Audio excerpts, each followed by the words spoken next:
Moment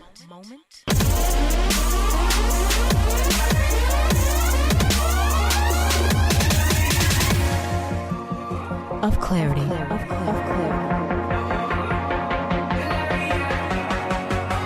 Oh, baby. It's your man, Stefan G. And you are tuned in to another eclectic episode of Moment of Clarity right here on the Promised Life Network. Moment of Clarity, and whoo, that was interesting. It was very. They looking at me like, how do you do that? How do you just get back into radio mode like that? So we just had like an hour and a half long conversation sorting out all kinds of things about love and marriage and why and this and that and the other thing. And Mike, as you and I have talked about off the air, we came back to a topic that we have rolled around a lot so far in this season of Moment of Clarity, and that's healing. Right.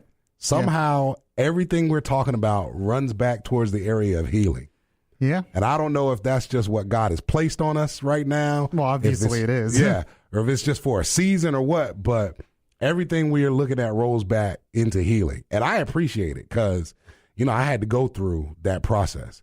And Tina, when I tell you, I know it's hard for people to understand when I tell them what I went through when I went through my healing time, but I legit, and this is when I was out of work. I didn't have a job.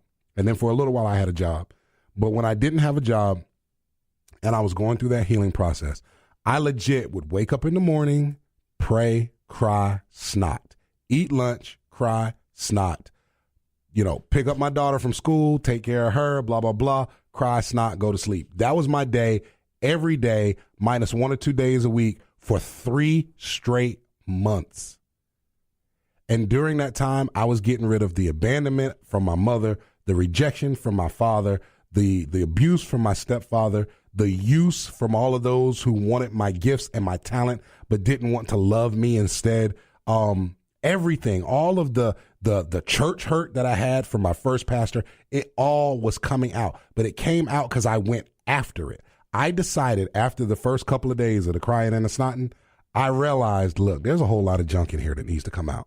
And I told God, I said, God, do it all now. I don't want to go through this for the rest of my life. I don't want to look up 10 years later and have another, altercation. Oh, I got to get through all of this. Now I got to deal with my daddy. And then 5 years after that, now I got to deal with my mama. And then 7, I was like, get it out. I was like, I know it's going to be painful. I know it's going to hurt. I know it's going to be the most excruciating thing I've ever run through in my entire life, but get it out now. And he absolutely came through on my prayer. And for 3 straight months, and then after I did get a job for a little while, it was wake up in the morning, pray, cry, snot, go to work, take a break, go to the bathroom, cry and snot, come back, read a scripture, go to lunch, cry, snot, read a scripture, come back to work, go to afternoon break, cry, snot, come back to work, go home, pick up your daughter, put her to bed, go to sleep, cry, snot. Like, that's what it was because I wanted it out. I intentionally went after God over and over and over and over and over and over and over again to get this stuff out of me. And I'm saying all of that to say to everybody here, when you recognize there's something in you that is restricting you, whether it's fear, whether it's anger, whether it's hurt, whether it's frustration, whether it's resentment, whether it's control, whatever that thing is that is inside of you, whatever that trauma that you have experienced that the enemy is trying to take advantage of and restrict your life because of, go to God and get it out. Right, Joy? That is correct. When you said it took you 3 months because you realized you didn't want to do it over and over and over again, I'm at the age that I am right now going through it again because that information, you don't just sit and get it out all in one whop. You take your burdens to the Lord and you leave them there, and then you might take some things back. I literally had to, in this stage, realize that all of the stuff that I thought I had gotten okay with, it was just the surface. And that's all that was dealt with. And I walked away thinking, cheerleader joy. Hey, I got my stuff together. Nah. But it's just like, how do you know when you've had complete healing in an area? That's a good question. I was wondering the same thing. One of the main ways you know is that it doesn't resurface. Well, because the key is you first have to identify the root, right? I am acting out in this way, like we talked about last week with lust.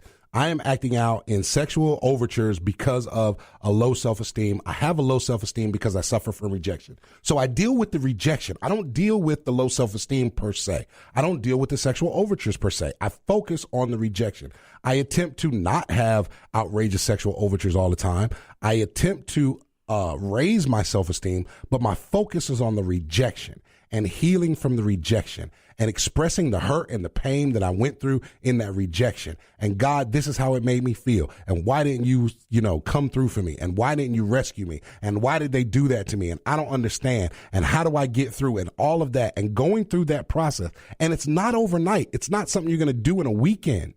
It's going to take days, weeks, maybe even months just to get through the rejection, depending on how deep that rejection was and how many people rejected you and how long you've carried that rejection and compounded it with other things.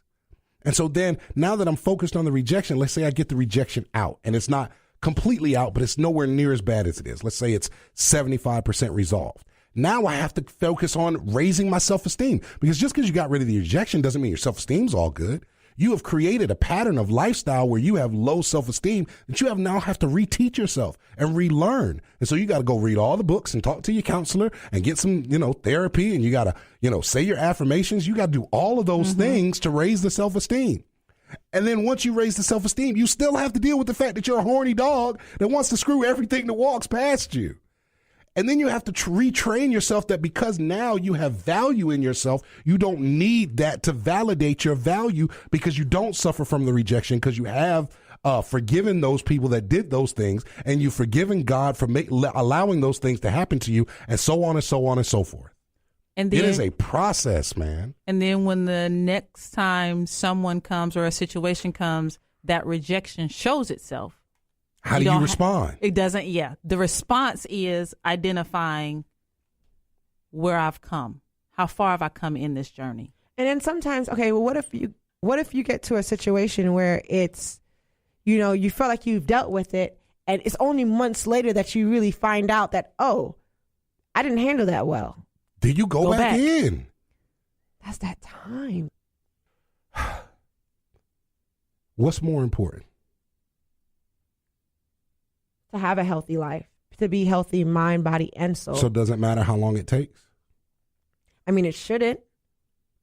There you go. It doesn't stop that it does. Whether it matters is a choice. There we are with that word again. Everybody hates that word because everybody walks around life acting like it's something that happens to them, that they have no control over it. It's just something that happens to me. It matters just because it feels like it matters, and so I'm just going to let it matter. No, it matters because you've chosen that it matters. When you choose that this is more important, then this becomes more important. And it doesn't matter how long it takes. Once being healed holds a higher value to you than you getting the life you want as fast as you can get it, then it won't matter how long it takes. And something that I'm learning in my healing process is I had to want to heal for healing's sake, not heal because I want to get something, or not healing because, well, Lord, please, Jesus, make me whole because I want to be a good wife for my next husband. No, I got to heal because I want to be whole, not to prove anything or to accomplish anything other than my wholeness. Am I healthy? Exactly. I want to heal because I want to be the best version of me that God has created. I want to be the version of me that God has created me to be. Not I want to heal so that I can go live the best life ever, not that my healing is less important than me hurrying up and finishing this thing so that I can live my best life. So I'm not wasting time because, God, I got a career and I got dreams and I got a business to build. I'm trying to find a husband and all of these other things. I'm trying to find a wife. I want to buy a house. All of that cannot have a higher place on the priority list than your healing. I remember telling my wife she was going through a process of healing, and she felt like she didn't have time to heal because she had responsibilities. Jesus. And she was like, but can we bring her in the studio? For real. She was like, but I have to cook for my family. And I looked at her, I said, we gonna eat just fine. I am more concerned with you healing than I ever am you cooking. I ate before I met you. I'll eat while you healing. Go heal. I'm telling you all in my life forever. Everything that's been going on in my life this past week, I felt was, okay, I don't have time. I don't have time to sit in my own stuff. My brother's sick. I don't have time to sit in my own stuff. My nephew got shot. I don't have time to sit in my own stuff because, my daughter's going through hell and back. But if I don't sit in my own stuff, well, what good am I going to be to myself or anybody else? I got to do it. And not only that, she's also going to compound all of those things that happen on top of the fact that she hasn't healed yet. Yeah. So I guess my question would be is how do you heal and then go through life? Because some people are not married. Yeah. So people don't have that responsibility of saying, someone being like, you know what, I got it while you handle this. People still have to carry the weight of the world and still manage to heal at the same time. So how do you create that balance? Because I can't be like, oh, you know what, I'm going to stop working for about a month and a half, take some personal leave so I can just heal. People don't have time like that. Like if you take me, for example. What's more important? I mean, that's a debatable question because work. It is a debatable question. That's why I'm asking you, what is more important?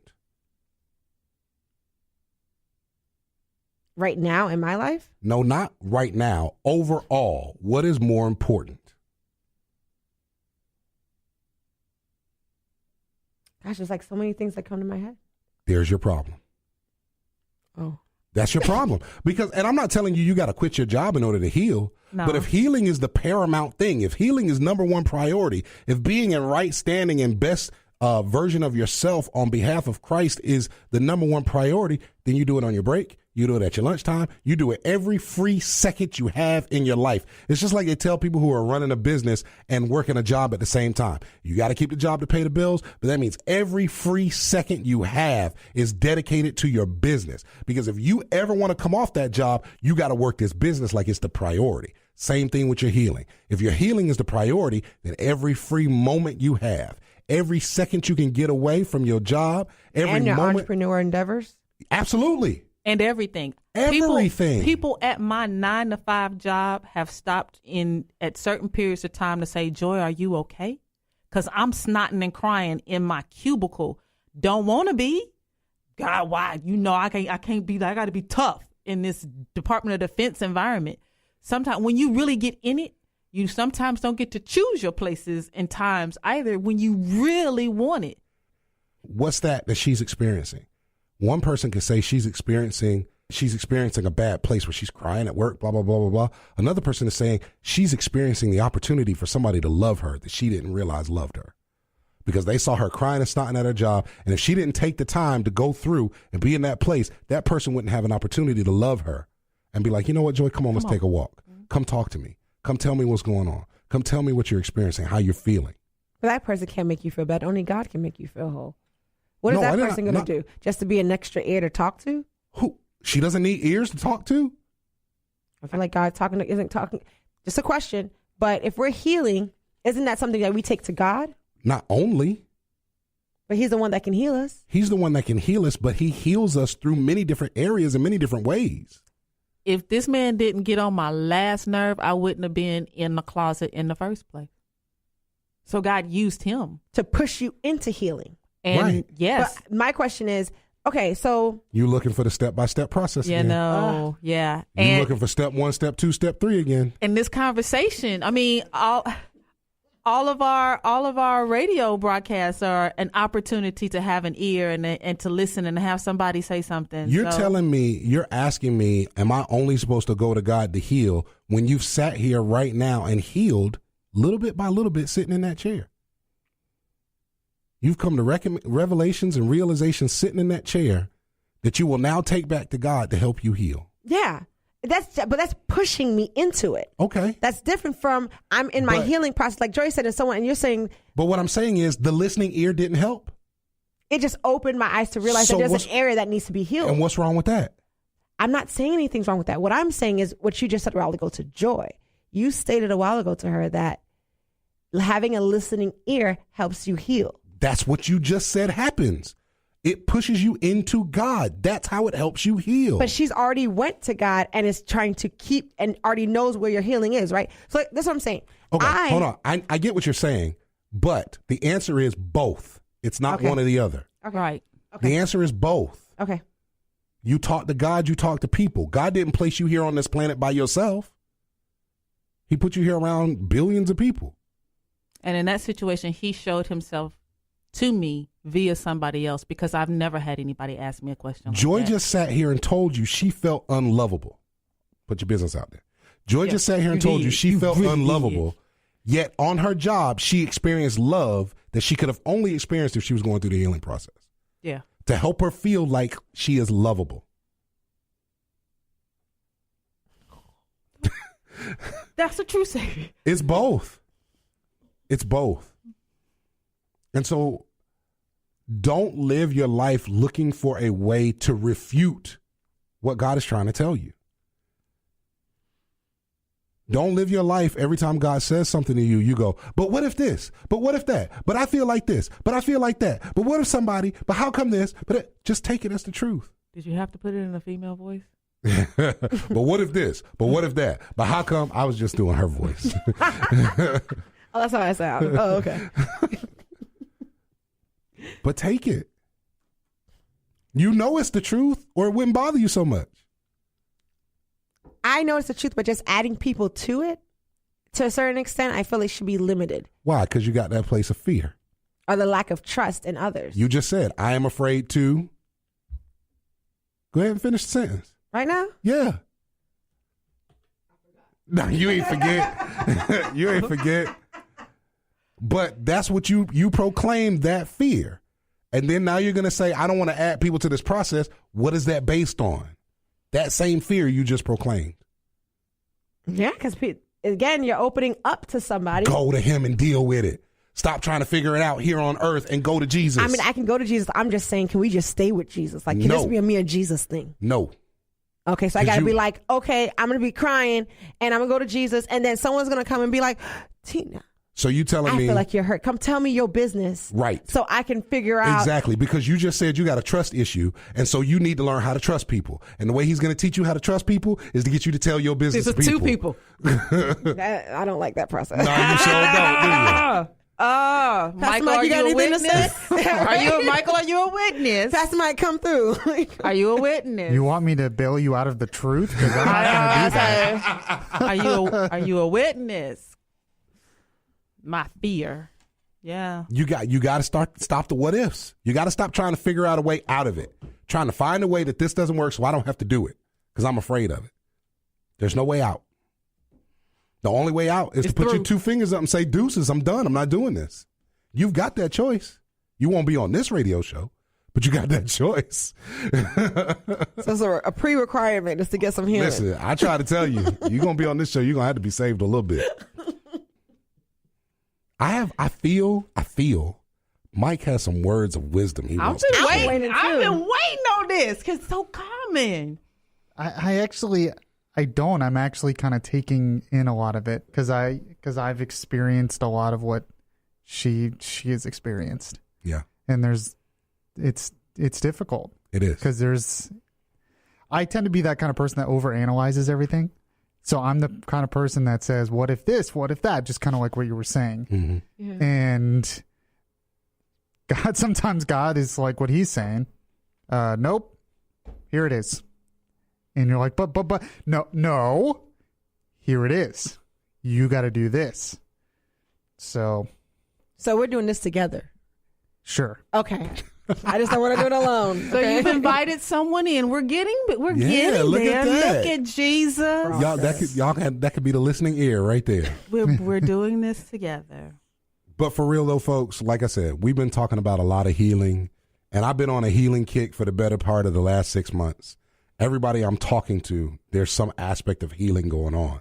So if you're listening to the show and you've been listening to the last few episodes, please heal. Please find Jesus. If you don't know what to do, if you're looking for a step-by-step manual, maybe me and Mike will write a book and we'll put it out there as close to a step-by-step manual as we can possibly find. Mm-mm. Maybe if inbox us, email us, inbox but you just the said Facebook there's no page. steps. There is no steps, but there are things to do. It doesn't mean you do this first, you do this second, you do this third. But remember, I just walked you through a minute ago the process. You go to the root, then you deal with the low self-esteem. Now you still got to deal with being a horny dog, Like all For of the that. record, that was not my process. Yeah, Horny dog, low self-esteem. And what's really amazing too is there could be a reason you're going through this. Like Stefan went through all of that so he could help others going through the same thing. Oh, I thought I went through it so I could get my super gorgeous wife. Look it. No, I'm sorry. Oh, okay. Which That I was love, not by the why. way. She just texted me. And everybody I've talked to says the same thing. I thought I had already done this. And you know what? I will say this. So a couple of years back, I started reading The Bait of Satan. And this Ooh, is just I an love example. that book. Oh my gosh. I read through it. I used to teach the class at one point. I know, right? I'm not all the way safe anymore, y'all.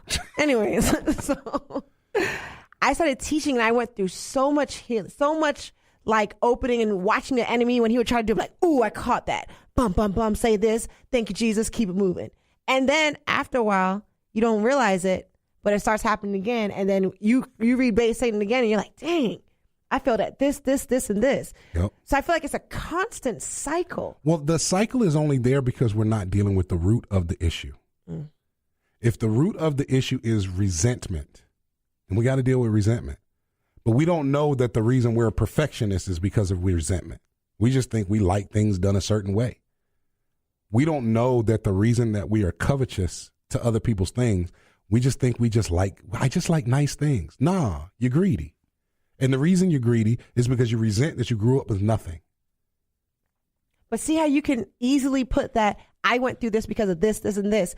I can say, okay, I have this pain and not know that this pain could be something from years ago. You're absolutely right. Most people don't know because most people have never taken the time to try to go to Jesus and talk to him about it and get some therapy and find a counselor to help them connect those dots so they can get that healing.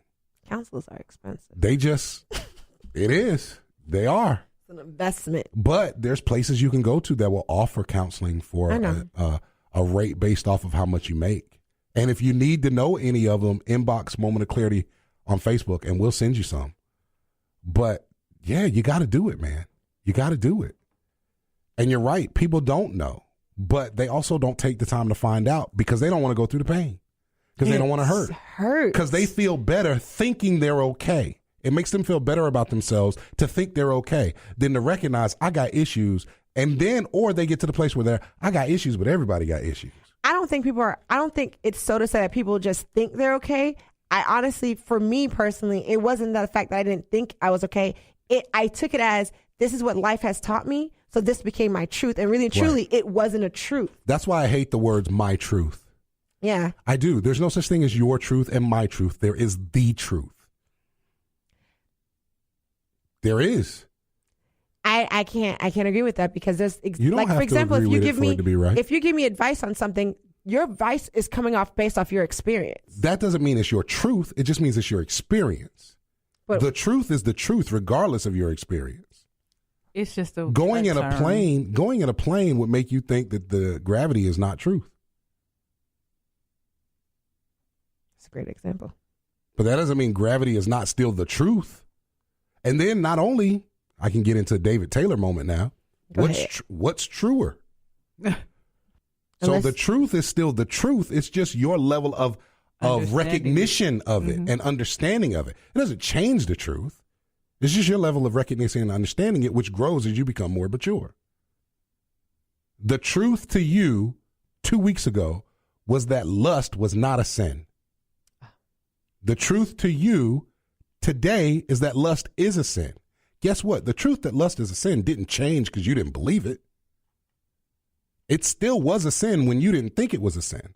That's why I don't like my truth, because my truth says lust isn't a sin. That's my truth, because I don't believe that. I believe as long as you don't act on it, you're fine. But that's not the truth. That's your truth. Your truth doesn't hold any merit. What is the truth? Let me talk about my truth like that. Watch out. Quick show today, but that's because we talked for an hour and a half without the microphones on. So, moment of clarity, Stefan G. Listen, go leave us a review. I've said this over and over again. I appreciate those of you who have left reviews, but go leave a review. Leave a 5-star review. Don't leave 4 stars. Don't leave 3 stars. Leave 5 stars. If you don't believe we're a 5-star show, inbox us at facebook.com/MoClarityRadio and tell us why, and we'll get it fixed. Moment of Clarity on Instagram at MOClarityRadio, and we will catch y'all next week. Bye, y'all. Later.